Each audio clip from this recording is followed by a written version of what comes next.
ఏ కారణం వల్ల బీఆర్ఎస్ ఓడిపోయింది? విష ప్రచారాన్ని తిప్పికొట్టడంలో పథకాల ఓట్లు సమగ్రంగా పడినా బీఆర్ఎస్ బయటపడాలి. ఎమ్మెల్యే డౌన్ డౌన్ కేసీఆర్ జిందాబాద్. కాంగ్రెస్ పార్టీ ఇంత వే ఉంటుందనే అంచనా ఉన్నదా మీకు? థంబ్నెయిల్స్ వీవర్స్ మైండ్ సెట్ ను ఇన్స్పైర్ చేస్తున్నాయి. ప్రజలకు ప్రభుత్వానికి ఎక్కడో మధ్యన లింకు తెగిపోయింది. దాదాపు 2% ఓట్ బ్యాంక్ మాత్రమే మా నుంచి దూరమైంది. కానీ అది 64, ఇది 39. కామారెడ్డిలో కేసీఆర్ ఎందుకు ఓడిపోయినట్లు? కామారెడ్డిలో రేవంత్ రెడ్డి కూడా ఓడిపోయింది కదా. వ్యతిరేకత ఎమ్మెల్యేల మీద ఉన్నప్పుడు మరి అక్కడ ముఖ్యమంత్రి ఎందుకు ఓడిపోయినట్లు కామారెడ్డిలో? ఓటేసేవారు ఎమ్మెల్యేని చూసి కాదు, కేసీఆర్ చూసి ఓటేస్తారన్నారు. కాళేశ్వరం మీద ఎంక్వైరీ అన్నారు. గత ప్రభుత్వం చేసిన పనులు సమీక్షిస్తామని వారు అన్నారు. చెప్పినవి చేస్తున్నామని వాళ్ళు అంటున్నారు. స్వయంగా అసెంబ్లీ సాక్షిగా, శాసనసభ సాక్షిగా మొత్తం అప్పుల్లో ముంచుండ్రు. అసలు అప్పేది ఇప్పుడు వాళ్ళే ఇంజనీర్లు, వాళ్ళే న్యాయవాదులు, వాళ్ళే న్యాయమూర్తులు. గమ్మతు మేధావులు వచ్చారు కాంగ్రెస్ క్యాబినెట్లోకి. 71,000 కోట్ల అప్పుల నుంచి 7 లక్షల కోట్ల అప్పు పర్ హెడ్ తెలంగాణ. ఇది పెద్ద విష ప్రచారం అన్నాం. ఇది కూడా పెద్ద విష ప్రచారం. ఇప్పుడు ఈయనేమో గుంపు మేస్త్రిని ప్రకటించుకొని వచ్చారు. నీకెవరు చెప్పిన విషయం? ఇప్పుడు ఉంటాయి కదన్నా, వాళ్ళే ఒప్పుకున్నారు. నాయకుడిని కవర్ చేయడం కోసం, నాయకుడు చేసే తప్పుల్ని కవర్ చేయడం కోసం అనేక అవస్థలు పడతా ఉన్నారు వాళ్ళు. నమస్తే. మొన్నటి అసెంబ్లీ ఎన్నికల్లో భారతీయ రాష్ట్ర సమితి ఎందుకు ఓడిపోయింది అన్నదానికి బీఆర్ఎస్ నాయకులు, మాజీ మంత్రులు, మాజీ ఎమ్మెల్యేలు, కార్పొరేషన్ల చైర్మన్లు, మెంబర్లు ఎవరెవరి నిర్వచనం వారిస్తూ ఉన్నారు. ఏది వాస్తవం అనేది ప్రజలకు తెలుసు. ప్రజలకు తెలిసిన విషయం కొంతమంది నాయకులకు తెలుసు. కానీ అందరూ ఇస్తున్న నిర్వచనం ఒకే రకంగా లేదు. అందరి అభిప్రాయం ఒకే రకంగా లేదు. ఉండాలని కూడా ఏమీ లేదు. కానీ అంతఃసూత్రంగా కనబడే ఒక అంశం ఉండాలి. బలమైన ప్రభావమైన కారణాలు 1, 2 ఉన్నాయి. ఇందువల్ల ఓడిపోయిందని అనాలి. కానీ భిన్నమైన వాదనలు వస్తున్నాయి. ఈ వాదనలు గల కారణం ఏమిటి? కాంగ్రెస్ ప్రభుత్వం వచ్చి రాగానే శ్వేతపత్రాల పేరుతో, సమీక్షల పేరుతో ఒక కార్యక్రమాన్ని చాలా బలంగా ముందుకు తీసుకెళ్తున్నది. ఈ 2 అంశాలపైన బీఆర్ఎస్ పార్టీ ఏ భావనతో ఉన్నది, ఏం ఆలోచిస్తున్నది, వీటి గురించి ఏం చెప్పాలని అనుకుంటున్నది, వీటికి సంబంధించిన విషయాలు మనం మాట్లాడదాం. మనతో స్పోర్ట్స్ అథారిటీ మాజీ చైర్మన్ ఆంజనేయ గౌడ్ గారు మన దగ్గర ఉన్నారు. వారితో మాట్లాడదాం. నమస్తే. ఈ మధ్యకాలంలో బీఆర్ఎస్ ఎందుకు ఓడిపోయింది అనే దానిపైన ప్రజలు అంటే అబద్ధాలను ముందు అభివృద్ధి ఓడిపోయిందని కేటీఆర్ అంటున్నారు. కానీ నాయకుల మధ్య, కార్యకర్తల మధ్య సమన్వయం లేదు అని ఒక ఆర్గ్యుమెంట్ ఉన్నది. చాలా రకాల అంశాలు వచ్చాయి. అసలు ఏ కారణం వల్ల బీఆర్ఎస్ ఓడిపోయింది? మా పార్టీ చెప్తున్నట్టు, మాట్లాడుతున్నట్టు, మా ముఖ్య నాయకులు మాట్లాడుతున్నట్టు కొంత జరిగిన ప్రచారాన్ని బీఆర్ఎస్ ప్రభుత్వ పనితీరు మీద, బీఆర్ఎస్ ప్రభుత్వ పథకాల మీద, బీఆర్ఎస్ ప్రభుత్వం చారిత్రకంగా నిర్మించిన సాగునీటి ప్రాజెక్టుల మీద, వాటి మీద జరిగిన విష ప్రచారాన్ని తిప్పికొట్టడంలో కొంత విఫలమైన అనే భావన అందరి కార్యకర్తల్లో ఉంది. బీఆర్ఎస్ కార్యకర్తలు అందరి లోపల ఉంది. ఇప్పుడు సామాజిక మాధ్యమాల ఇంపార్టెన్స్ పెరిగిన తర్వాత, సెల్ ఫోన్ల విప్లవం వచ్చి ప్రతి చేతికి ఒక స్మార్ట్ ఫోన్ వచ్చిన తర్వాత, ఆ ఇవాళ యూట్యూబ్లో వచ్చే వీడియోలు మనం చూస్తున్నామన్నా, థంబ్నెయిల్స్ వీవర్స్ మైండ్ సెట్ను ఇన్స్పైర్ చేస్తున్నాయి. ఒక గమ్మతైన వాతావరణం సమాజంలో వచ్చింది. దాన్ని మేము గుర్తించలేకపోయినాం. ఈ సాంకేతిక విప్లవము సామాజిక జీవితాన్ని ప్రభావితం చేస్తున్న తీరును గుర్తించి వాటిని కూడా మేము బాగా వాడుకొని ఆ జరుగుతున్న విష ప్రచారాన్ని తిప్పికొట్టి ప్రజలకు ఇంకా బాగా దగ్గర అయ్యేందుకు, ప్రతి గ్రామంలో ఉన్న ప్రతి రైతుకు, ప్రతి యువకుడికి దగ్గర అయ్యేందుకు ఒక ఎఫెక్షనేటివ్ రిలేషన్, ఒక ఆత్మీయ అనుబంధాన్ని బీఆర్ఎస్ పార్టీకి గ్రామ స్థాయిలో ఉన్న ప్రతి వర్గంతో ఏర్పాటు చేసుకోవడం కోసం సామాజిక మాధ్యమాలని మేము వినియోగించుకోవాల్సింది. కానీ ఆ విషయంలో మేము సరిగ్గా వాటిని వినియోగించుకోకపోవడం వల్ల విష ప్రచారమే గ్రామాల మీద ప్రభావం చూపించింది, జనాల మీద ప్రభావం చూపించింది అన్న అభిప్రాయం మాకైతే ఉంది. 69 లక్షల మంది రైతులు రైతు బంధు తీసుకున్న వాళ్ళు, అంతకు పూర్వం కూడా ఈ సాయం అందింది లేదు.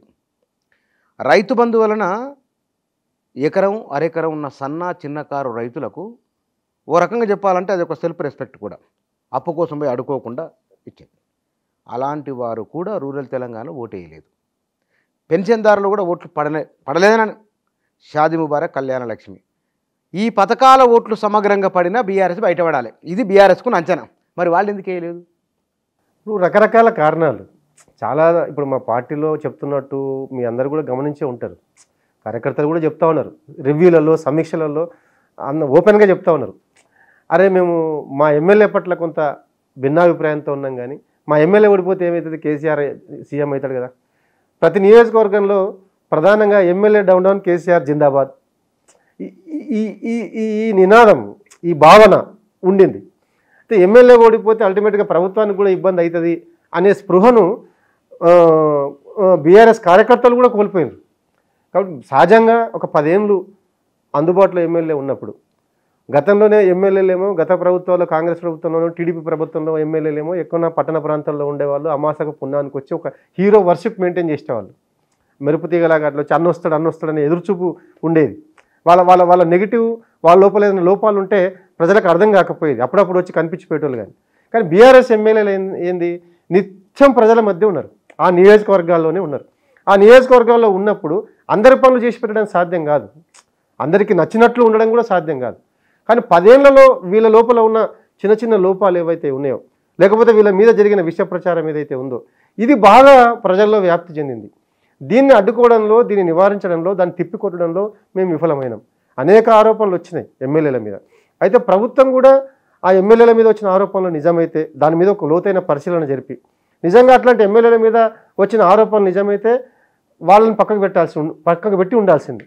లేదు వాళ్ళ మీద జరుగుతున్న ప్రచారం అబద్ధమైతే ఆ ప్రచారాన్ని పార్టీ కార్యకర్తలుగా మేమందరం తిప్పి కొట్టాల్సింది. ఈ రెండు సక్రమంగా జరగకపోవడం వల్ల జరగాల్సిన నష్టం జరిగిపోయింది.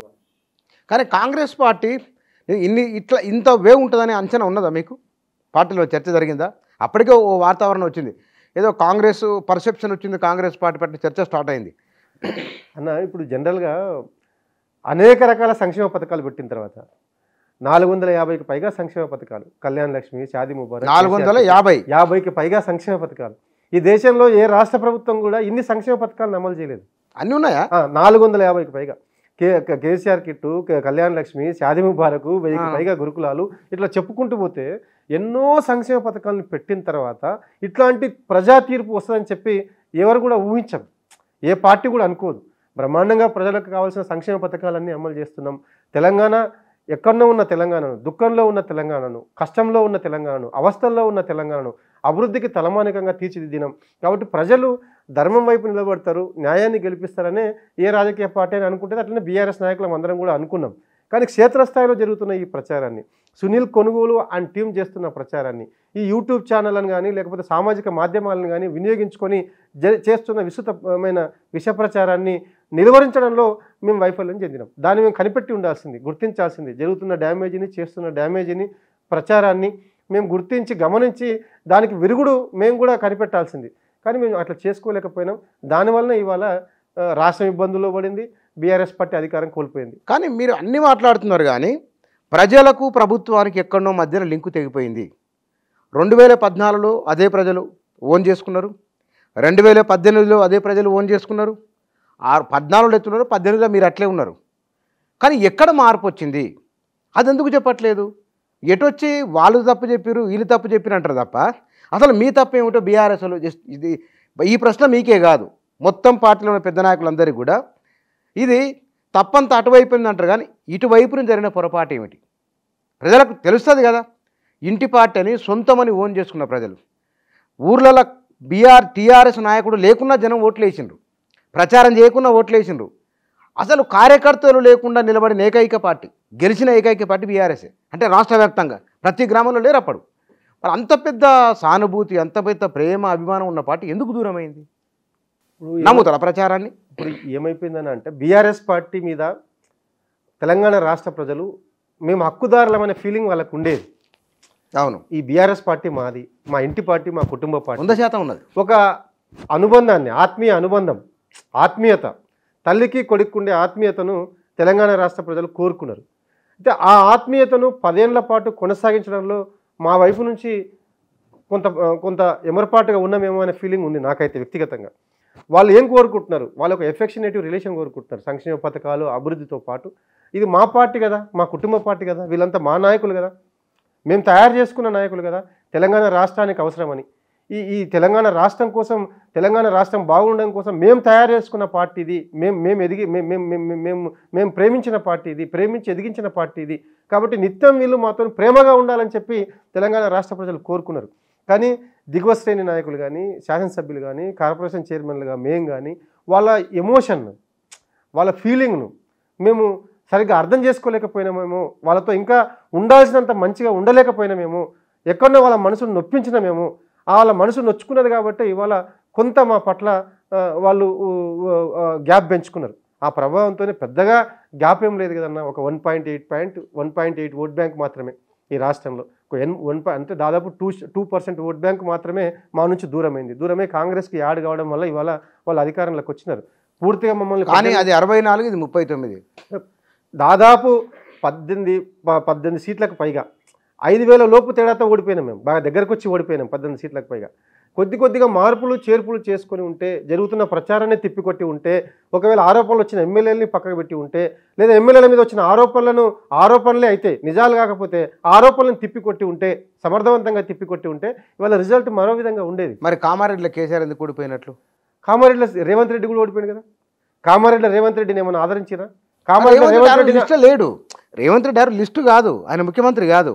వ్యతిరేకత ఎమ్మెల్యేల మీద ఉన్నప్పుడు మరి అక్కడ ముఖ్యమంత్రి ఎందుకు ఓడిపోయినట్లు కామారెడ్డిలో? ఇప్పుడు అనేక అంశాలు ఉంటాయన్న.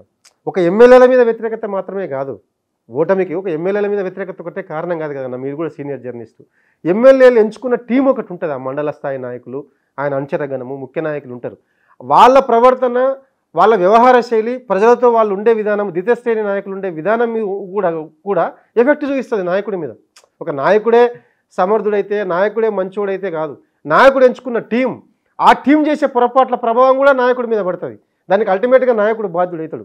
అట్లాంటిది కామారెడ్డిలో ద్వితీయ శ్రేణి నాయకత్వము, లేకుంటే ఆ స్ట్రాటజీస్ని తిప్పికొట్టడంలో విఫలం కావడం వలన, లేకపోతే రాష్ట్రమంతా కాన్సన్ట్రేట్ చేసి పార్టీ ఎట్లాగో కొంత ఎమరిపాటుగా ఉండి కేసీఆర్ గెలవడా, కేసీఆర్కి ఓట్లు వేయరా, ఏముంది కేసీఆర్ ఖచ్చితంగా గెలుస్తాడనే ఒక ఓవర్ కాన్ఫిడెన్స్తోని కామారెడ్డి మీద పెట్టాల్సినంత దృష్టి పెట్టకపోవడం వల్ల, ఆడ జరుగుతున్న వ్యవహారం మీద పెట్టాల్సినంత దృష్టి పెట్టకపోవడం వల్ల ఏమైనా నష్టం జరిగిందేమో అని మేమైతే అనుకుంటా ఉన్నాం. ఏదేమైనా బాధాకరమైన పరిస్థితి, ఇట్లా జరగకుండా ఉండాలి. కానీ మళ్ళీ ఇది ఒకటి కాంట్రడిక్షన్. ఇది ఓటేసేవారు ఎమ్మెల్యేని చూసి కాదు, కేసీఆర్ చూసి ఓటేస్తారన్నారు. గుర్తుపెట్టుకోండి. టికెట్లు ఇచ్చేటప్పుడు కూడా ఏమిటి, ఆ ఎమ్మెల్యేని చూసి కాదు ఓటేసింది, కేసీఆర్ని చూసి. మరి ఓటు వేసేటప్పుడు కేసీఆర్ ఎమ్మెల్యే ఎట్లా క్రైటీరియా అవుతాడు అనేది ఇప్పుడు జనరల్గా అట్లా అనుకున్నాం. మా రాష్ట్ర పార్టీ హైకమాండ్ దగ్గర నుంచి రాష్ట్రంలో ఉన్న ముఖ్యమైన వాళ్ళందరం కూడా ఓట్లు వేసేది ముఖ్యమంత్రి గారు అమలు చేసిన సంక్షేమ పథకాలని, అభివృద్ధి పథకాలను చూసి ఓట్లు వేస్తారు. ఇంత ప్రగతి వచ్చింది కదా, తలసరి ఆదాయంలో దేశానికి ఆదర్శంగా నిలబడ్డది తెలంగాణ. ఏ రాష్ట్ర ప్రభుత్వం నిర్మించిన అద్భుతమైన కాళేశ్వరాన్ని నిర్మించారు, పెండింగ్ ప్రాజెక్టులు పూర్తి చేసిండు, అనేక లిఫ్ట్ ఇరిగేషన్లను పూర్తి చేసిండు, మిషన్ కాకతీయ లాంటి ఒక అద్భుతమైన పథకాన్ని ఈ రాష్ట్రంలో అమలు చేసి దాదాపు 47,000 చెరువులను నింపి ఆ చెరువులను ఊర్లకు ఆదరువుగా మలిచిండు. లక్షలాది ఎకరాలు కొత్తగా ఆయకట్టు సాగులోకి వచ్చింది, రైతులు ఆనందంగా ఉన్నారు. ఇంత జరిగిన తర్వాత ప్రభుత్వ పథకాలని, అభివృద్ధి పథకాలని ముఖ్యమంత్రి కేసీఆర్ గారి పని విధానాన్ని చూసి ఓట్లేస్తారని అనుకున్నాం మేమందరం. కానీ అట్లా జరగలేదు. అంతా బాగుంది, బ్రహ్మాండంగా ఉంది, మీరు అంతా భోజనం వడ్డించరు, కానీ మీ ఎమ్మెల్యే, మీ కింది స్థాయి నాయకులు మాతో సరిగ్గా ఉండటం లేదు, వాళ్ళ వ్యవహార శైలి సరిగ్గా లేదు. కాబట్టి మేము పైన అభివృద్ధి బాగా జరిగిన అంత మంచి బ్రహ్మాండంగా ప్రభుత్వ పనితీరు ఉన్నప్పటికీ స్థానిక నాయకత్వం మంచిగా లేదు, స్థానిక నాయకుని మార్చాలనే ఒక అభిప్రాయం మనకు రిజల్ట్లో కనిపించింది. వాళ్ళ అనేక మంది చూస్తే మనం ఒకసారి అదే స్పష్టంగా కనపడతా ఉన్నది. అభివృద్ధి మంచిగా జరిగింది, కానీ మాకు అందుబాటులో మీరు ఉంచిన నాయకుడు బాగలేడు, మీ నాయకుడు సరిగ్గా లేడు మాతోని, లేకుంటే మీ నాయకుడు ఎన్నుకున్న టీం సరిగ్గా లేదు మాతో సఖ్యతగా లేరు, మాతో ప్రేమగా లేరు, మేము పోయినప్పుడు మాతో మర్యాదగా ప్రవర్తించడం లేదు. ఇట్లాంటి అంశాలన్నీ స్థానికంగా జరిగిన అంశాలు. ముఖ్యంగా స్థానికంగా మా నాయకత్వం చుట్టూ జరిగిన అనేక అంశాలు, ఆ స్థానిక నాయకుల వైఫల్యమో, ఆ నాయకుడు ఎంచుకున్న టీం వైఫల్యమో, టీం పొరపాట్లు ఇవాళ పార్టీకి తీరని నష్టం చేస్తాయి. కాంగ్రెస్ పార్టీ ఏర్పడి నెల, అది ప్రభుత్వం ఏర్పడి నెల, ఈ ప్రభుత్వం ఏర్పడి నెల రోజుల కాలంలోనే ఒక 7-2 ఏళ్ల పాటు ప్రభుత్వం చేస్తే ఆ లోపాలను ఎత్తు చూపితే ఎట్లా మాట్లాడతారో అట్లా మాట్లాడుతున్నారు. అది సరైందేనా?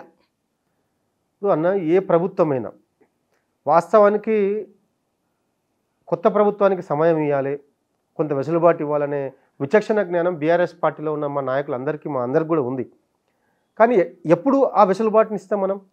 వాళ్ళు ప్రభుత్వం ఏర్పడ్డ తర్వాత డే 1 నుంచి కొత్తగా ప్రభుత్వం అధికారంలోకి వచ్చారు, ప్రజలు మార్పు కోరుకున్నారు, మీ కాంగ్రెస్ పార్టీ ద్వారా బీఆర్ఎస్కి మించిన మంచి జరుగుతుందని చెప్పి ప్రజలు ఆశించి మీకు ఓట్లు వేసినప్పుడు ఆ హుందాతనం, ఆ పనితీరు కొత్త ప్రభుత్వంలో కనపడాలి.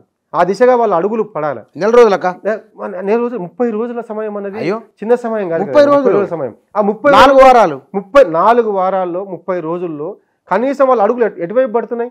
కక్ష సాధించుకునే దిశగా పడుతున్నాయా? పగ సాధించడం వైపు పడుతున్నాయా వాళ్ళ అడుగులు, వాళ్ళ నిర్ణయాలు? లేకపోతే అభివృద్ధిని ఇచ్చిన గ్యారంటీల హామీల్ని అమలు చేసే దిశగా వాళ్ళ అడుగులు మీరంటే కక్షాపగాని మీకు డెఫినేషన్ కానొస్తే ఎలక్షన్ ప్రచారంలో గత ప్రభుత్వం చేసిన పనులు సమీక్షిస్తామని వారు అన్నారు. కాళేశ్వరం మీద ఎంక్వైరీ అన్నారు. విద్యుత్ రంగం పైన ఆర్థిక రంగం పైన శ్వేతపత్రం అన్నారు. చెప్పినవి చేస్తున్నామని వాళ్ళు అంటున్నారు. వాళ్ళని చేయొద్దని స్వయంగా అసెంబ్లీ సాక్షిగా, శాసనసభ సాక్షిగా మా వర్కింగ్ ప్రెసిడెంట్ కేటీఆర్ గారు, మా హరీష్ రావు గారు, ముఖ్య నాయకులు అందరూ సవాల్ విసిరు. కడియం శ్రీ గారి దగ్గర నుంచి అందరు నాయకులు కూడా, మీరు సిట్టింగ్ జడ్జితో న్యాయ విచారణకైనా మేము సిద్ధమే. ఈ దేశంలో, ఈ రాష్ట్రంలో ఉన్న ఏ ప్రామాణిక ఎంక్వైరీ ఏజెన్సీతో విచారణ జరిపించినా మేము సిద్ధంగా ఉన్నాము, విచారణ జరిపించండి అని చెప్పి సవాల్ విసిరారు వాళ్ళు. కానీ ఆ దిశగా వాళ్ళు అడుగులు పడడం లేదు. అట్లా పడకుండా వీళ్ళు ఏం చేస్తారు? వీళ్ళే న్యాయవాదులు, వీళ్ళే న్యాయమూర్తులు, ఎంక్వైరీ ఏజెన్సీని మిస్లీడ్ చేసే విధంగా వీళ్ళే ముందు చెప్పేస్తారు. క్యాబినెట్ చెప్పేస్తుంది, మంత్రులు చెప్పేస్తారు, ముఖ్యమంత్రి దగ్గర నుంచి మంత్రులు, ఇందులో అన్యాయం జరిగింది, ఇందులో ఇంత అన్యాయం జరిగింది, ఇందులో కమిషన్ ఇంత వీళ్ళకి ముట్టింది, వీళ్ళే ముందు తీర్పు రాజేస్తారు. వీళ్ళు ఇట్లా మాట్లాడితే, ఎంక్వైరీ చేయకుండా, ఎంక్వైరీ జరగకుండా ఇట్లా మాట్లాడితే ఈ ప్రభుత్వానికి వ్యతిరేకంగా వీళ్ళు నియమించిన ఎంక్వైరీ ఏజెన్సీలు వీళ్ళు మాట్లాడిన దానికి వ్యతిరేకంగా రిపోర్ట్ ఇస్తాయా? వీళ్ళే మిస్లీడ్ చేస్తున్నారు కదా, వీళ్ళే ముందు ఎంక్వైరీ ఏజెన్సీలకు వీళ్ళే ముందు లీడ్ ఇస్తున్నారు కదా. ఇట్లా ఉండాలి, మీరు ఇట్లా రిపోర్ట్ రాయాలేగో, మేము ఇట్లా మాట్లాడినాం కాబట్టి ఎట్లన్నా చేసి జరగని దాన్ని జరిగినట్టు చూపించడానికి ఇవాళ వాళ్ళు ప్రయత్నం, కుట్రలు చేస్తూ ఉన్నారు. వాళ్ళ మాటలో అది బయటపడతా ఉన్నది. అట్లా మాట్లాడొచ్చా? ఇవాళ ప్రతిపక్షంలో ఉన్నప్పుడు, విపక్షంలో ఉన్నప్పుడు ఆరోపణలు చేసిరంటే అర్థం ఉంది. అధికారంలోకి రావడం కోసం, పార్టీని గెలిపించడం కోసం అనేక రకాల ఆరోపణలు చేసిరు, నిందలు వేసిరంటే అర్థం ఉంది. కానీ ఆ నిందలను నిరూపించుకునే పీఠం మీద మీరు కూర్చున్నప్పుడు, అధికార పీఠంలో మీరు ఉన్నప్పుడు ఎంక్వైరీ చేయించి ఆ ఎంక్వైరీలో తేలిన తర్వాత మీరు యాక్షన్ తీసుకోండి. కానీ ఎంక్వైరీ జరగలేదు. ఏ ఎంక్వైరీ జరగకముందే మొదటి క్యాబినెట్ మీటింగ్ దగ్గర నుంచి ఎక్కడ సందర్భం వచ్చిన ప్రతి చోట మంత్రులు, ముఖ్యమంత్రి ఒకటే పాఠం అందుకున్నారు. ఇవాళ అవినీతి జరిగింది, ఇంత జరిగింది, ఇంత జరిగింది, ఇదే పని మొదలుపెట్టారు. అంటే చెప్పడం నచ్చట్లేదా మీకు, లేకపోతే చెప్పే పద్ధతి బాగాలేదని? అట్లా మాట్లాడకూడదు కదా. అధికార పీఠంలో ఉన్నప్పుడు, విపక్షంలో ఉన్నప్పుడు మాట్లాడదు కదా. మీరు నిజంగా అందులో అవినీతి జరిగిందని నిరూపించదలుచుకుంటే మీరు మౌనంగా ఉండి ఎంక్వైరీ జరిపించి ఆ ఎంక్వైరీ ఏజెన్సీలు తేల్చిన తర్వాత మీరు మాట్లాడాలి. కానీ ఏది తేల్చకుండా, ఏది జరగకుండా, అక్కడ ఏది తేలకుండా, ఎంక్వైరీ మొదలుగాక ముందే మీరే బాధ్యతాయుతమైన స్థానాల్లో ఉన్న వాళ్ళే తీర్పు రాసేస్తే ఎట్లా? తీర్పు రాయాల్సింది మీరా? ముఖ్యమంత్రి తీర్పు రాస్తాడా? మంత్రులు తీర్పు రాస్తాడా? వీళ్ళ తీర్పు రాయాల్సింది. అది ఇక్కడ కాంగ్రెస్ ప్రభుత్వం వచ్చిన తర్వాత ఉచిత మహిళలకు బస్సు ప్రయాణం కల్పించింది. ఆటో డ్రైవర్లకు కూడా డబ్బులు ఇస్తామని వారు అన్నారు. కానీ బీఆర్ఎస్ వాళ్ళు ఆటో డ్రైవర్లను ప్రొవోకేట్ చేస్తున్నారు అని, నెంబర్ 1, మహిళలకు ఉచిత ప్రయాణం కల్పించడాన్ని బీఆర్ఎస్ వ్యతిరేకిస్తున్నది అని మంత్రులు అంటున్నారు. దీనికి సమాధానం ఎవరు వ్యతిరేకించారు? బీఆర్ఎస్ పార్టీ ఒక మహిళలకు ఉచిత బస్సు ప్రయాణమే కాదు, కాంగ్రెస్ ఇచ్చిన 420 హామీలు, 6 గ్యారెంటీల్లో ఉన్న 420 హామీలు పకడ్బందీగా అమలు కావాలని మనస్ఫూర్తిగా కోరుకుంటున్న పార్టీ బీఆర్ఎస్ పార్టీ. ఆ హామీల్ని గుర్తు చేసే ప్రయత్నం బీఆర్ఎస్ పార్టీ చేస్తుంది ఇవాళ. అంతేగాని వాళ్ళని వెంటబడి తరమట్లేదు, వాళ్ళ మీద ఉద్యమాలు చేయట్లేదు, ఇప్పుడే రోడ్ల మీదకి వచ్చి వాళ్ళని నిలదీయడం లేదు బీఆర్ఎస్ పార్టీ. ఒక బాధ్యతాయుతమైన విపక్షంగా వాటిని గుర్తు చేసే ప్రయత్నం చేస్తున్నాం. ఇంకోటి, ఆ 420 హామీల్లో ఉచిత బస్సు ప్రయాణం ఉంది మహిళలకు. ఉచిత బస్సు ప్రయాణం ఎట్లా ఉండాలి? ఉచిత బస్సు ప్రయాణం మహిళలకు ఇచ్చే ఉచిత బస్సు ప్రయాణం సౌకర్యవంతంగా ఉండాలన్నా? అంటే ఎట్లా సౌకర్యవంతంగా ఉండాలి? అధ్యయనం చేయాలి. ఎట్లా అధ్యయనం చేయాలి కదన్నా. ఒక స్కీమ్ మొదలుపెట్టేటప్పుడు ఒక వారం రోజులు, 2 రోజులు, 3 రోజులు అధ్యయనం చేసి ఆ ఆర్టీసీ యాజమాన్యంతో కూర్చొని బస్సులు ఎన్ని అందుబాటులో ఉన్నాయి, ప్రయాణికులు ఎంతమంది వచ్చే అవకాశం ఉంది, అదనంగా ఇంకా ఎన్ని బస్సులు మనకు అవసరమవుతాయి, అవన్నీ ఒక వారం రోజుల లోపల సమకూర్చుకొని సౌకర్యవంతమైన బస్సు ప్రయాణాన్ని మహిళలకు అందజేయాలి. కానీ వాళ్ళు అట్లా ఉందా? ఆర్టీసీ బస్సులు గాంధీ భవన్ లాగా మార్చేసారు. జుట్లు పట్టుకొని కొట్టుకుంటట్టు సీట్లు నానా రకాలుగా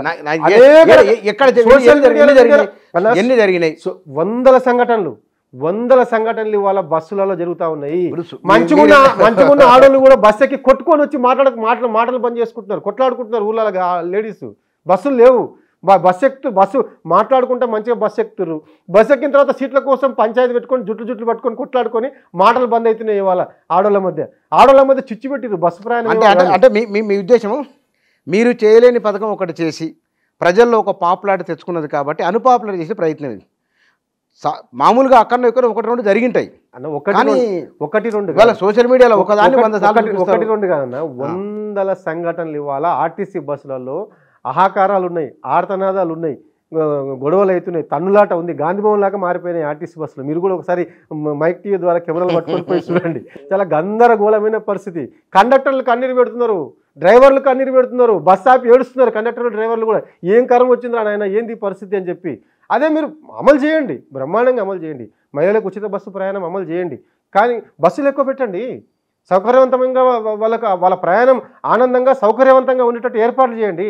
అట్లా ఏర్పాటు చేయకుండా బస్సు ఎక్కాలంటేనే భయపడేటట్టు చేస్తే ఎట్లా? అది హామీ నెరవేర్చడం అవుతుందా? అట్లా హామీ నెరవేర్చడం అవుతుందా? బస్సు ఎక్కాలంటే ఆనందంతో బస్సు ఎక్కాలి. బస్సు ఎక్కడానికి భయపడేటట్టు చేస్తారు ఇవాళ మహిళల్ని. ఆ పరిస్థితి తీసుకొస్తున్నారు ఇవాళ.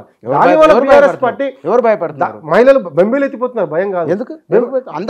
కొన్ని లక్షల మంది ప్రయాణం చేస్తున్నారు. అరాకొర బస్సులు, కొన్ని లక్షల మంది అరాకొర. అదే సమస్య. అరాకొర బస్సులు, అరాకొర బస్సుల్లో అవస్థలు, అనేక అవస్థలు. సీట్లు దొరకవు, కొట్లాట, పంచాయతీ టైంకి రావు, నానా రకాల అవస్థలు. ఇవాళ పోయి కండక్టర్తో గొడవపడుతున్నారు, కండక్టర్లు ఏడుస్తున్నారు, డ్రైవర్లు ఏడుస్తున్నారు. చూస్తున్నాం కదా మనం, బయటకు వస్తున్నాయి కదా అనేక సంఘటనలు బయటకు వచ్చినాయి. కాబట్టి మేమేమంటున్నాము, కానీ ఇప్పుడు అది ఉచిత బస్సు ప్రయాణం మనం ఒక మాట అనుకుందాం. ఉచిత బస్సు ప్రయాణం పట్ల డ్రైవర్లు, కండక్టర్లు వాళ్ళు రోడ్డు మీదకి వచ్చి నిరసన వ్యక్తం చేయలే. ఎందుకంటే వాళ్ళకు రియంబర్స్ అవుతున్నది. అప్పులో ఉన్న లాభాలకు వచ్చిన సంతోషంలో ఉన్నారు. మీరేమో ఇట్లా మాట్లాడుతున్నారు. ఆర్టీసీ అప్పులకు కూడా సంతోషపడ్డాన్ని బుచ్చన్నతో ఎవరు చెప్పారో ఏమో నాకే తెలియదు. కానీ అనేక మంది కండక్టర్లు, డ్రైవర్లు ఇవాళ ఆవేదన చెందుతా ఉన్నారు. ఎక్కువ బస్సులు ఇవ్వండి అని చెప్పి అడుగుతా ఉన్నారు ప్రభుత్వాన్ని. తీసుకుంటారు ఎక్కువ బస్సులు. మేము ఇవాళ ప్రశ్నిస్తున్నది, ప్రభుత్వానికి గుర్తు చేస్తున్నది ఒకటే. ఆ మహిళలు వాళ్ళ ప్రయాణాన్ని ఆవేదన భరితం చేయకుండా ఆనందభరితంగా వాళ్ళ ప్రయాణం సాగేలా చేయమని చెప్తున్నాం మేము. ఇంకా ఎక్కువ బస్సులు ఏర్పాటు, ఆటో డ్రైవర్ల సంగతి ఏమిటి మరి? ఎక్కువ బస్సులు ఏర్పాటు, ఆటో డ్రైవర్ ఎందుకు మీరు ఇప్పుడు వాళ్ళను భవన్కి పిలిపించడం, మాట్లాడము, నెల రోజుల కాలంలో సర్దుబాటు చేసుకోవడానికి టైం పడుతుంది. ఒక స్కీమ్ తీసుకున్నారు, వాళ్ళకు డబ్బులు ఇస్తామని చెప్పారు కదా, వాళ్ళు ఏం వదిలేయలే గాలికి. ఇప్పుడు ఆటో డ్రైవర్లను బీఆర్ఎస్ పార్టీ పిలుచుకుందా, బీఆర్ఎస్ పార్టీని ఆటో డ్రైవర్లు పిలుచుకున్నా గమనించాలన్నా.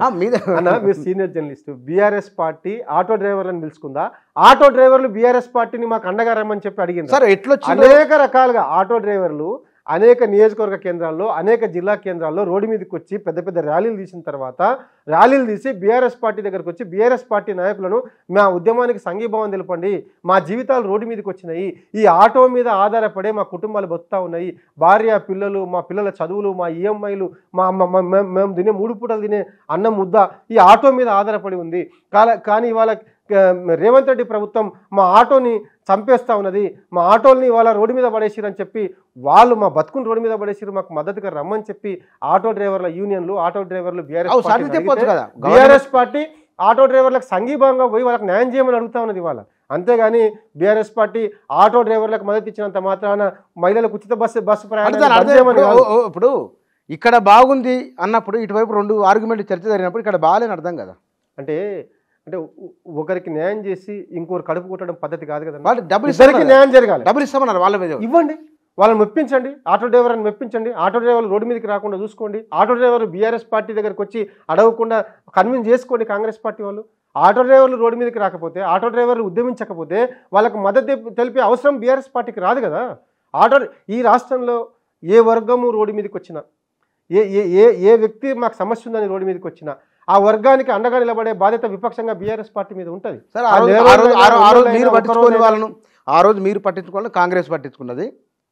ఇవాళ అన్ని వర్గాల్ని అన్ని రకాల వర్గాల్ని గుండెల్లో పెట్టుకున్న పార్టీ గులాబీ పార్టీ అన్న. రైతుల్ని, బీసీలని, ఎస్సీలని, ఎస్టీ అన్ని వర్గాల ప్రజలు అన్నారు కాబట్టి అన్ని సామాజిక పత్రికల్లో వరుసగా 2-3 రోజులకి వస్తున్నాయి. బీఆర్ఎస్ ఎమ్మెల్యేల భూ కబ్జాలు అని, ధరణిలో నిషేధ జాబితాలో భూములు వేరే వారిపైకి వెళ్ళిపోయిన రకరకాల కథనాలు వస్తున్నాయి. నిజానిజాలంటూ నాకు తెలియదు, పత్రికల్లో వచ్చిన కథనాలు. ఇప్పుడు హైదరాబాద్ ఎవరు మాజీ మంత్రి చేసిన ఇప్పుడు ఆరోపణలు, ఎవరైనా తప్పులు చేసినట్టు చర్యలు తీసుకోండి, విచారణ జరిపించండి. వద్దంటుందా బీఆర్ఎస్ పార్టీ? బీఆర్ఎస్ పార్టీ అడ్డుపడుతుందా చర్యలు తీసుకోవడానికి? బీఆర్ఎస్ పార్టీ వద్దని చెప్తుందా? తీసుకోండి, చర్యలు తీసుకోండి. ఆరోపణలు ఎందుకు, పేపర్లలో లీక్లు ఇచ్చి రాపియడం ఎందుకు, బట్టగాల్చి మీద పడేయడం ఎందుకు, బీఆర్ఎస్ని బద్నాం చేసే కుట్ర ఎందుకు? ఒకరో ఇద్దరో తప్పులు చేసి ఉంటారు, చర్యలు తీసుకోండి. ఇవాళ అనేక ఆరోపణలు వస్తున్నాయి. డీకే శివకుమార్ మీద అనేక ఆరోపణలు వచ్చినాయి, కాంగ్రెస్ పార్టీలో ఉన్న నాయకుల మీద అనేక ఆరోపణలు వస్తున్నాయి. ఈ దేశంలో స్వయంగా రాహుల్ గాంధీ, సోనియా గాంధీ మీద ఆరోపణలు వచ్చినాయి, అవినీతి చేశారని చెప్పి.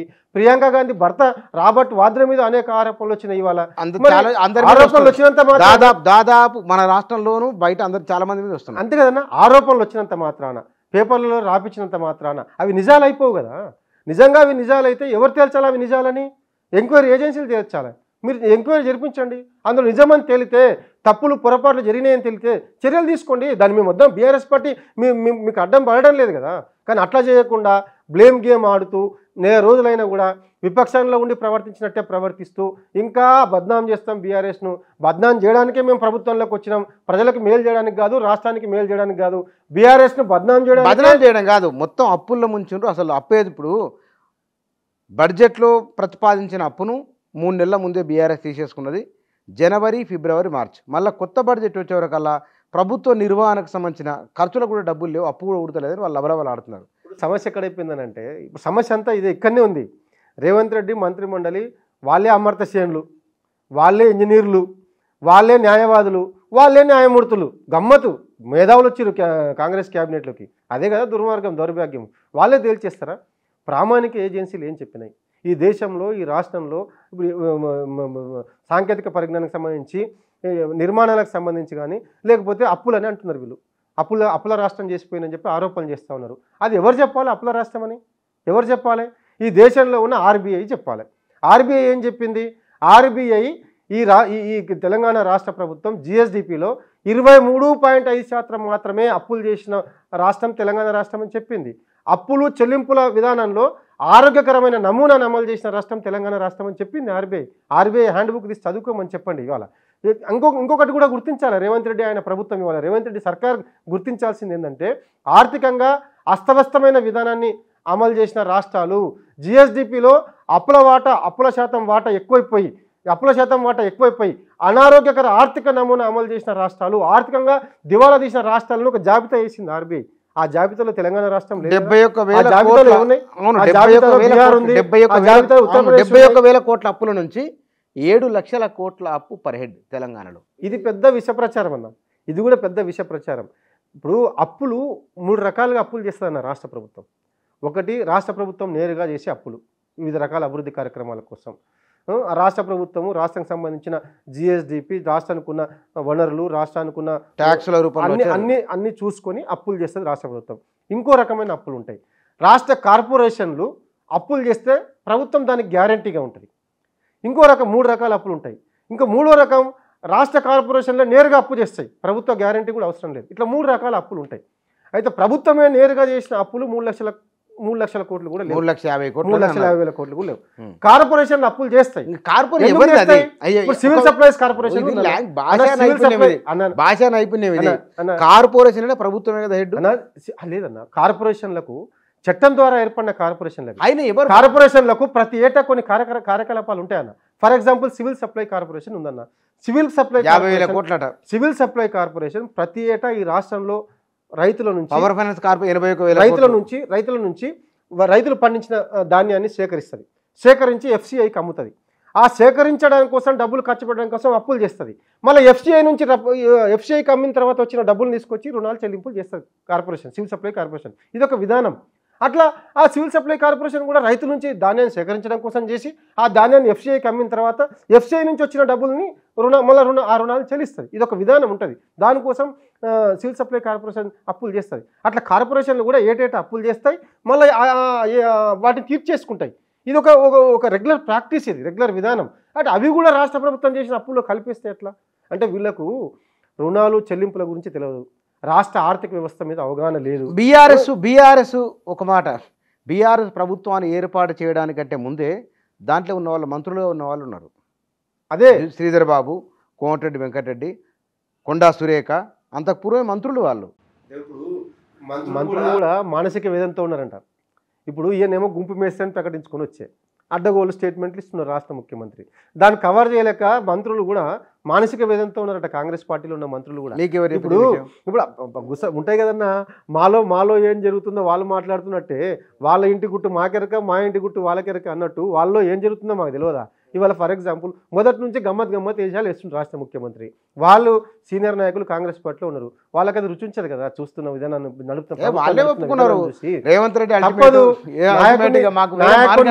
నాయకుడిని కవర్ చేయడం కోసం, నాయకుడు చేసే తప్పుల్ని కవర్ చేయడం కోసం అనేక అవస్థలు పడతా ఉన్నారు వాళ్ళు. మొదటి నుంచి డ్రామానే కదన్నా, మొదటి నుంచి అభివృద్ధి కోణం లేదు, మొదటి నుంచి ప్రచారం తప్ప. ప్రగతి భవన్ కంచెల తొలగింపు దగ్గర నుంచి ఇవాళ కాళేశ్వరం వరకు అంటే కంచె ఉండాల్సిందేనా? ఇప్పుడు రాష్ట్ర ముఖ్యమంత్రి అక్కడ లేడు, కంచెల అవసరం ఏం పడతాయన్నా? రాష్ట్ర ముఖ్యమంత్రి అక్కడ ఉండి కంచెలు తొలగిస్తే నిజంగా కంచెలు తొలగించడానికి కాదు, ఎవరు డిప్యూటీ సీఎం ఉన్నాడన్నా. డిప్యూటీ సీఎం మంత్రుల క్వార్టర్ల ముందు పెట్టినట్టు పెద్ద పెద్ద బారికేడ్లు పెట్టి చూడండి మీరు వెళ్ళి, కంచెలు తీసేసారు కానీ బారికేడ్లు ఉన్నాయి ప్రగతి భవన్ ముందు. కానీ అదే అన్న, ముఖ్యమంత్రి ఉంటే కంచెలు ఉంటాయి. ఇప్పుడు మీరు రేవంత్ రెడ్డి ఇంటి దగ్గరికి పోయి చూడండి, ఎన్ని మూలలు ఉన్నాయి, అన్ని మూలల చుట్టూ పోలీస్ సెక్యూరిటీ ఉంది. పోయిన వాళ్ళంతా అలో చేస్తున్నా. రాష్ట్ర ముఖ్యమంత్రి గారు అక్కడ ఉన్నప్పుడు రాష్ట్ర ముఖ్యమంత్రి గారి యొక్క రక్షణ చర్యల నిమిత్తము, రాష్ట్ర ముఖ్యమంత్రి అంటే ప్రజల నుంచి కాదు, అనేక రకాల యాంటీ సోషల్ ఎలిమెంట్స్ నుంచి థ్రెట్ ఉంటుంది. ఆ థ్రెట్ను నివారించడం కోసం రాష్ట్ర ముఖ్యమంత్రి కంచెలు ఏర్పాటు చేస్తారు. కిరణ్ కుమార్ రెడ్డి కోరి కంచెలు పెట్టించుకోలే, రోసయ్య కోరి కంచెలు పెట్టించుకోలే, కేసీఆర్ కోరి కంచెలు పెట్టించుకోలే. ముఖ్యమంత్రులు ఇష్టం లేకున్నా మాకు కంచెలు పెట్టొద్దని చెప్పి ముఖ్యమంత్రులు కోరినా కూడా ఇంటెలిజెన్స్ వాళ్ళు అప్పుడున్న పరిస్థితులను బట్టి, థ్రెట్ను బట్టి కంచెలు ఏర్పాటు చేస్తారు. నక్సలైట్లు లేరు ఇవాళ, ముఖ్యమంత్రి నయీం లాంటి యాంటీ సోషల్ ఎలిమెంట్లు లేరు ఇవాళ. కేసీఆర్ గారు అనేక సాహసోపేతమైన చర్యలు చేసి నయీం లాంటి యాంటీ సోషల్ ఎలిమెంట్ని ఇవాళ ఏరేసింది రాష్ట్రం నుంచి. రాష్ట్రం శాంతిగా ఉంది ఇవాళ. కాబట్టి ముఖ్యమంత్రికి రేవంత్ రెడ్డి గారు హాయిగా వివరిస్తుండొచ్చు, కానీ ఆనాడున్న పరిస్థితులను బట్టి, ఆనాడున్న సిచ్యువేషన్. మీరు అసలు కొత్త నిర్వచనం ఇస్తున్నారు వీటికి. కంచెలు తొలగించడము, రేవంత్ రెడ్డి ప్రమాణ స్వీకారము, ఒకవైపు కంచెలు తొలగడం అనేది ఒక భావోద్వేగ సన్నివేశంగా ఎస్టాబ్లిష్ అయింది సోషల్ మీడియాలో. అదే అన్న గమ్మత్ ఏంటంటే, ఇప్పుడు ఇంత పెద్ద డ్రామా, ఇంత పెద్ద నైపుణ్యము, ఈ డ్రామాని రక్తి కట్టించే నైపుణ్యము, ఇంత పెద్ద ఆర్టిస్టిక్ నేచరు బహుశా ఈ దేశంలో ఏ పాలకులకు ఉండదేమో, కాంగ్రెస్ వాళ్ళకి తప్ప. ఇంత గమ్మత్ అంటే దాని పూలే ప్రజాభవన్ అని పెట్టిండు పేరు, ప్రగతి భవన్ అని మార్చి. పూలే ప్రజాభవన్లో పూలే అని పేరుంది కాబట్టి ఎస్సీలే ఎస్టీలే ఉండాలి కాబట్టి బట్టి విక్రమార్కను సీతక్కని పెట్టిండు. రేవంత్ రెడ్డి నీవెందుకు ఉండవు పూలే భవన్లో? నీవు ఉండవు పో. ముఖ్యమంత్రి ఉండనప్పుడు అక్కడ కంచెలేమో అవసరం పడుతుంది? ముఖ్యమంత్రి ఉంటే కంచెలు అవసరం, ముఖ్యమంత్రి లేనప్పుడు కంచెలే అవసరం. ముఖ్యమంత్రి నేను ఉండనని డిసైడ్ చేసుకుని అక్కడ కంచెలు వీకేస్తే అది రాష్ట్రానికి మేలు చేసినట్టు ఎట్లయితుంది? ఇంకొకటి ప్రజావాణి, నేను రెగ్యులర్గా ముఖ్యమంత్రి నేను అందుబాటులో ఉండి ప్రజావాణి పెట్టి దరఖాలు తీసుకొని సమస్యలు తీరుస్తా అని చెప్పిండు.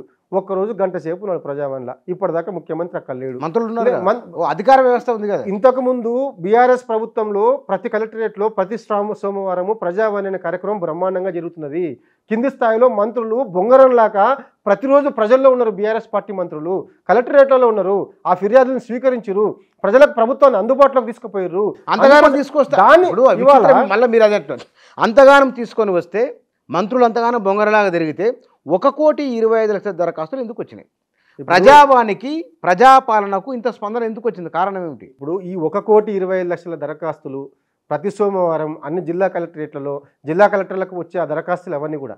కానీ ముఖ్యమంత్రి కేసీఆర్ ఏం చేశారు, గతంలో మాజీ ముఖ్యమంత్రి కేసీఆర్ గారు ఏం చేశారు, అన్ని వ్యవస్థలను పనిచేయనిచ్చిండు ఆయన. నా దగ్గరికి అందరు దరఖాస్తులు పట్టుకొని రావాలి, నా దగ్గరనే బారులు తీరాలి వరుసలు కట్టి, నా కోసం ఎదురు చూడాలనుకోలే ఆయన.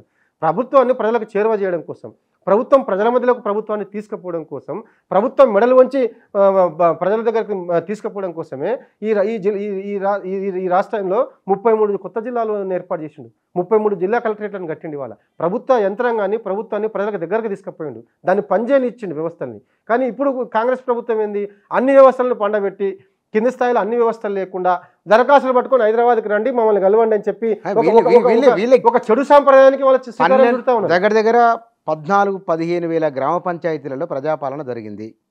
అధికారులు అక్కడికి వెళ్ళి దరఖాస్తులు తీసుకున్నారు ఎట్ ఏ టైం. మళ్ళీ ఇంటింటి సర్వే కూడా చేస్తున్నారట. దానికి సంబంధించిన వార్తలు వస్తున్నాయి. అంటే ఒకవేళ గత ప్రభుత్వమే అన్ని పరిష్కరిస్తే కనుక ఈసారి అంత స్పందన ఉండేది కాదు. ఈసారి స్పందన ఉంటే బాగున్నట్లుగా. ఇప్పుడు బీఆర్ఎస్ పార్టీలో గ్రామ స్థాయిలో అభివృద్ధి కార్యక్రమాలు జరగలేదా బుచ్చన్న? బీఆర్ఎస్ హయాంలో గ్రామ అభివృద్ధి ప్రణాళిక, మన మన మన మన గ్రామం మన అనేక రకాల కార్యక్రమాలు తీసుకుంది కదా. పల్లె ప్రగతి కార్యక్రమం తీసుకుంది కదా. అనేక గ్రామ పంచాయతీలు జరిగినాయి కదా. ఇవాళ గ్రామాల్లో శ్మశాన వాటికలు, ఈ దరిద్రమైన జాతీయ పార్టీలు 50 ఏళ్ళు 60 ఏళ్ళు ఈ దేశాన్ని వెళ్ళి ఒక మనిషి చనిపోతే పూడ్చుకోవడానికి 3 అడుగుల నేల లేని స్థితికి తెట్టేసినాయి కదా గ్రామాలని. బీఆర్ఎస్ పార్టీ అధికారంలోకి వచ్చిన తర్వాత వైకుంఠధామాల నిర్మాణంతో పాటు, పల్లె ప్రకృతి వనాల నిర్మాణంతో పాటు, గ్రామీణ క్రీడా ప్రాంగణాల నిర్మాణంతో పాటు, గ్రామాల్లో గ్రామాల్లో బ్రహ్మాండంగా పల్లె ప్రగతి ప్రోగ్రాములు జరిగినాయి, పట్టణ ప్రగతి ప్రోగ్రాములు జరిగినాయి, ప్రభుత్వ కార్యక్రమాలు అనేక రకాల ప్రభుత్వ కార్యక్రమాలు గ్రామాల్లో జరిగినాయి. ఇప్పుడు అధికారము పోతుందని బీఆర్ఎస్లు ఊహించలేదు, నెంబర్ 1. నెంబర్ 2, కాంగ్రెస్ అధికారంలోకి వస్తే ఇట్లా వ్యవహరిస్తారని కూడా అనుకోలేదు. ఇప్పుడు ఇవాళ అందరి బుద్ధిజీవులు అదే అనుకుంటున్నారు. ఇవాళ ఏమైపోయింది పరిస్థితి, రాష్ట్రం పరిస్థితి అందరికి అర్థమవుతా ఉన్నది. ఇప్పుడు ఒక పెద్ద జోక్ ఉందన్న. చార్లీ చాప్లిన్ వేషాధారణ పోటీ జరిపిరట లండన్లో. వేషాధారణ పోటీ నిర్ణయం పెట్టిరట. చార్లీ చాప్లిన్ వేషాధారణ పెట్టుకొని ఎవరైనా మంచి కామెడీ షో చేస్తే ప్రైజులు 1, 2, 3 ప్రైజులు. చార్లీ చాప్లిన్ ఏం చేసినట, మారువేషం వేసుకొని నేనే పోదాము చార్లీ చాప్లిన్ వేషాధారణకు, చూద్దాం న్యాయ నిర్ణేతలు ఏం ప్రకటిస్తారు అని పోయి చార్లీ చాప్లిన్ కూడా ఆ కాంపిటీషన్లో పాల్గొన్నాడు. చార్లీ చాప్లిన్ వేషాధారణ కాంపిటీషన్లో చార్లీ చాప్లిన్ కూడా పాల్గొన్నాడు. అయితే ఆ న్యాయ నిర్ణేతలు ఏం చేసిరట, చార్లీ చాప్లిన్కు 5వ ప్లేస్ ఇచ్చిరట, ఇంకొక ఆయన ఫస్ట్ ప్లేస్ ఇచ్చిరట. కాంగ్రెస్ వాళ్ళ పరిస్థితి అట్లా ఉన్నది. ఇవాళ ఎంతసేపు కామెడీ షో నడిపిస్తూ దేని మీద దృష్టి పెట్టాలో దాని మీద దృష్టి పెట్టకుండా, దేని వైపు ప్రభుత్వం నడపాలో దాని వైపు ప్రభుత్వం నడపకుండా అనవసరమైన అడ్డగోలు అంశాల మీద దృష్టి పెట్టి పనిచేస్తా ఉన్నారు. అంటే వాళ్ళు ఆశాస్పద వైఖరి. అంటే కేసీఆర్తో పోల్చుకొని 5వ ప్లేస్కి వస్తారు వాళ్ళు. ఎట్లా మీ ఉద్దేశం? ఇప్పుడు వాళ్ళ పరిస్థితి ఎట్లా ఉందంటే ఇవాళ వాళ్ళకి ఈ ప్రభుత్వ యంత్రాంగం నడిపే సమర్థత లేదు, కానీ గొప్ప గొప్ప హామీలు ఇచ్చేసారు, గొప్ప అడ్డగోలు హామీలు ఇచ్చేసారు. అవి అమలు చేసే అవకాశమే లేదు. ఇది మేము అంటలేము. ఈటెల రాజేందర్ లాంటి బీజేపీ పార్టీలో ఉన్న నాయకుడు కూడా చెప్తున్నాడు, 1,30,000 కోట్ల అదనపు భారం పడుతుంది, నేను ఆర్థిక మంత్రిగా పనిచేసిన, అవి అమలు చేసే అవకాశమే లేదని చెప్పి వాళ్ళు కూడా చెప్తా ఉన్నారు. ఆర్థిక రంగ నిపుణులు చెప్తా ఉన్నారు.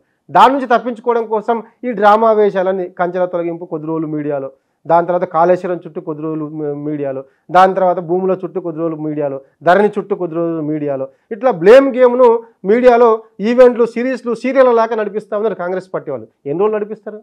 దీన్ని చూపించి ఎన్ని రోజులు తప్పించుకుంటారు? కానీ ఆరోపణలు చూపించి, డ్రామాలు చూపించి, కామెడీ వేషాలు మీరు ఎన్ని రోజులు తప్పించుకుంటారు? స్పోర్ట్స్ అథారిటీ నుంచి ఆ ఏరియాకి వెళ్ళినప్పుడు, మీరు మంత్రినో ఎమ్మెల్యే దగ్గరికి వెళ్ళినప్పుడు అధికారం అనేది కనబడుతున్నది కళ్ళకు.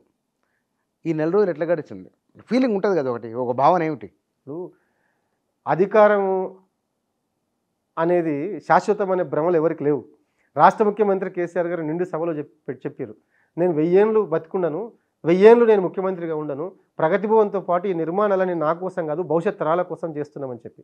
కాబట్టి అధికారం అంటని నాయకులు బీఆర్ఎస్ పార్టీలో ఉన్నారు, ఉద్యమాల నుంచి వచ్చిన నాయకులు బీఆర్ఎస్ పార్టీలో ఉన్నారు. ఇవాళ ఇంకా స్వేచ్ఛగా, ఇంకా ఆనందంగా మనందరం కూడా కలుసుకుంటున్నాం, ప్రజలందరినీ కూడా కలుస్తున్నాం, ఆత్మీయుని కలుస్తున్నాం, ఆనందంగా ఉన్నాం. ఇవాళ మేమేం బాధలో లేము అధికారం కోల్పోయినందుకు.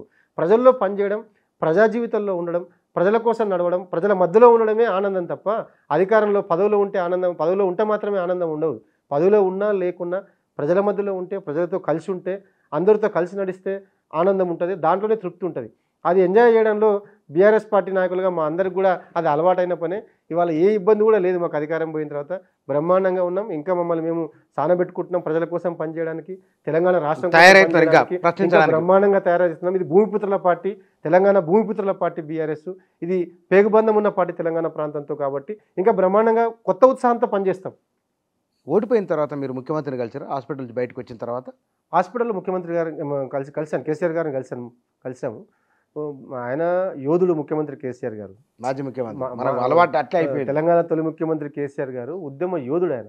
చాలామంది మాట్లాడుతున్నారు ఇవాళ అధికారం పోగానే ఏదో డిసప్పాయింట్లకు పోయినారో, నిరాశలకు పోయినారో మాట్లాడుతున్నారు. కానీ ముఖ్యమంత్రి కేసీఆర్ గారి ఒరిజినల్ క్యారెక్టర్ని చూడాలి మనం. కేసీఆర్ గారు కోరి, ప్రజల కోసం కోరి ఉద్యమాల్ని కౌగిలించుకునే యోధుడు కేసీఆర్ గారు. అనేక సందర్భాల్లో కేంద్రంలో షిప్పింగ్ మినిస్టర్స్ దగ్గర నుంచి, రాష్ట్రంలో క్యాబినెట్ మంత్రి పదవుల దగ్గర నుంచి, ఎంపీ ఎమ్మెల్యే పదవులు ఎడమకాలతో తన్నేసిండు ప్రజల కోసం. ప్రజల్లోకి వచ్చి పోరాటం చేసిండు, ప్రజల వైపు నిలబడ్డాడు. కాబట్టి ముఖ్యమంత్రి గారు కేసీఆర్ గారు పదవి అంటని నాయకుడు కేసీఆర్ గారు. కేసీఆర్ గారు ప్రజలంటే ప్రేమ, ప్రజలంటే ఇష్టం తప్ప పదవి అంటని ఒక యోధుడు కేసీఆర్ గారు. అది ఆయన ఒరిజినల్ క్యారెక్టర్. ఫిబ్రవరి నుంచి బయటకు వస్తుంది నిజమన్నది బ్రహ్మాండంగా. అతి త్వరలోనే మళ్ళీ ప్రజల మధ్యలోకి వస్తాడు. ఈ రాష్ట్రానికి మళ్ళా బ్రహ్మాండంగా నాయకత్వం వహిస్తాడు. అన్ని వర్గాలు ఆనందంగా ఉండడం కోసం, ఈ రాష్ట్రం ఆనందంగా ఉండడం కోసం మళ్ళీ పార్టీని బ్రహ్మాండంగా ముందు తీసుకుపోతాడు కేసీఆర్ గారు. ఈ రాష్ట్రానికి అవసరం బీఆర్ఎస్ పార్టీ. ఈ రాష్ట్రంలో ఇంకా అనేక వర్గాలకు అనేక అనేక అనేక మందికి ఇంకా ఇంకా ఇంకా న్యాయం చేయాల్సిన బాధ్యత బీఆర్ఎస్ పార్టీ పైన ఉంది. ఆ పాత్రను బీఆర్ఎస్ పార్టీ సమర్థవంతంగా పోషిస్తుంది. రాబోయే లోక్సభ ఎన్నికలు కూడా ఖచ్చితంగా మళ్ళీ తెలంగాణ ప్రజల ఎన్ని రావచ్చు సీట్లు? అత్యధిక స్థానాలు బీఆర్ఎస్ పార్టీకి ఉన్నాయి 17. ఎందుకంటే బీఆర్ఎస్ పార్టీ మాత్రమే, గులాబీ పార్టీ మాత్రమే తెలంగాణకు రక్ష. ఇవాళ అనేక అంశాలు ముందుకు వస్తూ ఉన్నాయి. ఆంధ్రప్రదేశ్లో ఇవాళ సోమేశ్వర ప్రాజెక్టు కడతా ఉన్నారు. ఇవాళ ఆంధ్రప్రదేశ్ రాష్ట్రంలో కడతా ఉన్నారు. అట్లనే కర్ణాటకలో ఇరిగేషన్ ప్రాజెక్టులతో సమస్య వస్తుంది, మహారాష్ట్రలో ఇరిగేషన్ ప్రాజెక్టులతో సమస్య వస్తుంది, అనేక రకాల సమస్యలు వస్తాయి. అప్పుడు ఈ జాతీయ పార్టీలు తెలంగాణ వైపు నిలబడవు. వాళ్ళకి మిగతా రాష్ట్రాలు కూడా అంతే ఇంపార్టెంట్ అవుతాయి. తెలంగాణ కోసం నిలబడి, తెలంగాణ హక్కుల కోసం, తెలంగాణ నీటి వాటా కోసం, తెలంగాణ హక్కుల కోసం నిలబడే ఏకైక రాజకీయ శక్తి బీఆర్ఎస్ పార్టీ మాత్రమే. ఈ విషయం తెలంగాణ రాష్ట్రంలో ఉన్న అందరి బుద్ధిజీవులకు తెలుసు. కాబట్టి ఖచ్చితంగా మళ్ళీ బీఆర్ఎస్ పార్టీకి అత్యధిక స్థానాలు ఇస్తారు. లోక్సభ ఎన్నికల్లో అత్యధిక స్థానాలని బీఆర్ఎస్ పార్టీ కైవసం చేసుకుంటుంది. చూద్దాం ఎట్లా ఉంటుంది రాజకీయాలు. వర్ధమాన రాజకీయాలు, బీఆర్ఎస్ పార్టీ ఓటమి తర్వాత దాని సమీక్ష, ప్రస్తుతం ప్రభుత్వ పైన ఆ పార్టీ అభిప్రాయం ఏమిటి ఇత్యాది విషయాలపైన బీఆర్ఎస్ నాయకులు ఆంజనేయ గౌడ్ గారి అభిప్రాయాలు ఇవి. Thank you.